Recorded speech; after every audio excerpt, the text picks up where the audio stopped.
Hi అండి. Welcome to Charan career talks అండి. ఈ ఛానల్లో interview preparation tips, resume preparation tips and small job updates కూడా ఇస్తుంటాను. అండ్ ఎవరైతే కొత్తగా నా ఛానల్ని విజిట్ చేస్తున్నారో ప్లీజ్ సబ్స్క్రైబ్ చేసుకోండి, బెల్ ఐకాన్ని యాక్టివేట్ చేయండి. Job updates and career tips కూడా వస్తాయి. అండ్ మన వాట్సాప్ కమ్యూనిటీలో నేను డే బై డే ఉన్న వాకిన్స్ కానీ నేను అన్ని అప్డేట్ చేస్తున్నాను. So if you want you can add అవ్వండి. నేను లింక్ కూడా పేస్ట్ చేస్తాను డిస్క్రిప్షన్ కింద. సో లేట్ చేయకుండా మనం వీడియోలోకి వెళ్ళిపోదామండి. ఈ వీడియోలో నేను ఇంటర్వ్యూ క్వశ్చన్స్ చెప్తున్నాను, లైక్ ఫ్రెషర్స్కి, IT and non IT. So ఈ రెండు డిఫరెన్స్ ఏంటి అంటే, ఐటీకి వచ్చేసరికి కంప్లీట్గా ఏదైనా ఒక స్కిల్ సెట్ అనేది కంపల్సరీగా ఉండాలి. లైక్ ఎస్క్యూఎల్ కానీ చిన్న ఏదైనా బేసిక్ క్వేరీస్, లైక్ సారీ అండి, ఏదైనా లాంగ్వేజ్ వచ్చి ఉండాలి, ఏదైనా ఒక స్కిల్ సెట్ కంపల్సరీ ఉండాలి. నార్మల్గా ఇప్పుడు తీసుకున్నట్టయితే ఎస్క్యూఎల్, నాన్ ఎస్క్యూఎల్, ఇట్లా డీబీస్, డేటాబేస్ మీద. సో ఇవన్నీ బేసిక్ థింగ్ అండి. సో ఎవరైతే ఐటీలోకి ఎంటర్ కావాలనుకున్న వాళ్ళకి, సో వాళ్ళకి ఏంటంటే సో టాప్ 10 క్వశ్చన్స్ అనేది నేను డిసైడ్ చేశాను. అండ్ నేను డిసైడ్ చేసిన కాదు. సో జనరల్గా అడుగుతారు కదా క్వశ్చన్స్, దాంట్లో నేను చాలా మందికి ఇంటర్వ్యూ చేసాము. అండ్ దాంట్లో ఉన్న ఇంటర్వ్యూ చేసిన వాళ్ళని అడిగితే దే ఆర్ సెలెక్టెడ్ కొన్ని పాయింట్స్లో ఈ క్వశ్చన్స్ అనేవి మోర్ ఇంపార్టెంట్గా ఎక్కువ రిపీట్ అయిన క్వశ్చన్స్ అండి. సో మీరు ఒకసారి చూసుకోవచ్చు, ఇక్కడ స్క్రీన్ షాట్ కూడా తీసుకోండి. బేసిక్స్ ఎవరైతే ఫ్రెషర్స్ ఉన్నారో, ఇది ఫ్రెషర్స్కి రిలేటెడ్గా అండి. సో ఇక్కడ చూడండి, అన్ని స్కిల్ సెట్ని టచ్ చేసాము. లైక్ చూడండి, డిఫరెంట్ కంపైలర్, ఇంటర్ప్రిటర్ గురించి, ఓపీ గురించి, ఎస్క్యూఎల్, నాన్ ఎస్క్యూఎల్ డీబీ గురించి, యూఆర్ ఎలా ఉంటుంది, ఏపీఐ గురించి, ఎస్డిఎల్సి అంటే సాఫ్ట్వేర్ డెవలప్మెంట్ సైకిల్ గురించి ఏదైనా దాని గురించి ఎక్స్ప్లెయిన్ చేయమంటారు. అండ్ లైక్ ఇక్కడ చూసుకున్నట్టయితే ప్రాసెసర్ థ్రెడ్ గురించి అండ్ లాజిక్ ఎర్రర్స్ ఎలా వస్తాయి అండ్ ఎలా డీబగ్ చేస్తావు అనేది. సో ప్రాజెక్ట్లో ఉన్నప్పుడు నీ అకాడమిక్ ప్రాజెక్ట్ డీటెయిల్స్ కూడా ఎక్స్ప్లెయిన్ చేయమంటారు. ఏ టెక్నాలజీ యూజ్ చేసి నువ్వు ఆ ప్రాజెక్ట్ని కంప్లీట్ చేసావు అండ్ ఎలా యూజ్ చేసావు అండ్ దాంట్లో ఉన్న టెక్నిక్స్ ఏంటి అండ్ దాంట్లో ఏ స్కిల్ సెట్ వాడావు అనే ఇలాంటి క్వశ్చన్ అడుగుతారు. వాట్ ఆర్ ఫేవరెట్, మనకి నార్మల్ క్వశ్చన్స్ అండి. దట్ ఇంట్రొడక్షన్ అనేది అందరికీ ఉంటుంది. సో అది మాత్రం మెయిన్ థింగ్ అండి ఫస్ట్, ఎస్పెషల్లీ దాని తర్వాతనే ఐటీలో మిమ్మల్ని క్వశ్చన్స్ అడుగుతారు. వన్స్ ఒక క్వశ్చన్ స్టార్ట్ అయిందంటే దానికి ఇచ్చిన ఆన్సర్ని బట్టి నెక్స్ట్ క్వశ్చన్ అనేది రెడీ అవుద్ది. అండ్ నెక్స్ట్ ఆన్సర్ కూడా మీరు రెడీగా ఉండాలి. మీరు ఇచ్చే ఫస్ట్ ఆన్సరే చాలా ఇంపార్టెంట్.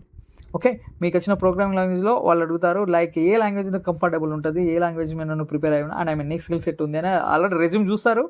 ఇఫ్ మీరు లేదు ఇన్ని స్కిల్ సెట్ నాకు లేకపోయినా నేను పెడతాను, నాట్ అన్ ఇష్యూ అనుకుంటే మాత్రం మీరు అక్కడ రాంగ్ స్టెప్ తీసుకున్నట్టే ఖచ్చితంగా అలాంటి క్వశ్చన్స్ అడుగుతారు, ఇంత స్కిల్ సెట్ ఉంటాయి. ఓకే, సో ఇది ఒక టిప్ అండి. మీరు ఏ స్కిల్ సెట్ పెడితే ఆ స్కిల్ సెట్ పెట్టకుండా మీకు వస్తేనే ఆ స్కిల్ సెట్ పెట్టండి రెజ్యూమ్లో.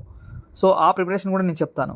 సో నెక్స్ట్ ఏంటంటే, నాన్ ఐటీ ఫ్రెషర్స్ ఉన్నారు. So non IT freshers jobs కూడా నేను పోస్ట్ చేస్తున్నాను. అండ్ జనరల్గా వాకిన్స్ జరుగుతాయి కదా. సో ఎవరైతే candidates IT side coding knowledge interest లేదు అలాంటివి అనుకున్న వాళ్ళు నాన్ ఐటీకి వెళ్తారు. సో వాళ్ళ కోసం ఏంటంటే, ఫస్ట్ జనరల్ థింగ్ ఏంటంటే, tell me about yourself అనేది common question. So non IT వాళ్ళు ఫస్ట్ ఈ క్వశ్చన్లో కమ్యూనికేషన్ స్కిల్ చూస్తారు అండ్ కాన్ఫిడెన్స్ లెవెల్ చూస్తారు. ఇది పక్కా డ్యామ్ షూర్ క్వశ్చన్. ఇక్కడనే నేను డిసైడ్ చేస్తారు క్యాండిడేట్ ఉంచాలా, నెక్స్ట్ రౌండ్ పంపించాలా లేదా అనేది. So tell me about yourself అనేది ఇక్కడ మెయిన్ చాలా ఇంపార్టెంట్ నాన్ ఐటీ వాళ్ళకి. సో నెక్స్ట్ క్వశ్చన్ ఏంటంటే, ఎందుకు ఈ ఆర్గనైజేషన్లో పనిచేయాలనుకుంటున్నావు, ఇదే ఆర్గనైజేషన్ ఎందుకని ఇంకో క్వశ్చన్. సో స్ట్రెంగ్స్ ఏంటి, వీక్నెస్ ఏంటి, అండ్ నీకు ఏదైనా ఇప్పుడు నువ్వు ఒక టీంలో ప్రాజెక్ట్లో వర్క్ చేసావు అన్నావు. సో ఆ ప్రాజెక్ట్ అంటే అకాడమిక్ ఇయర్లో, సో దాంట్లో నీ రోల్ ఏంటి, నువ్వేం చేసావు, ఏ స్కిల్ సెట్ వాడారు అని ఇది జనరల్ క్వశ్చన్ దీంట్లో. సో దాన్ని నువ్వు చాలా బాగా ఎక్స్ప్లెయిన్ చేయగలగాలి.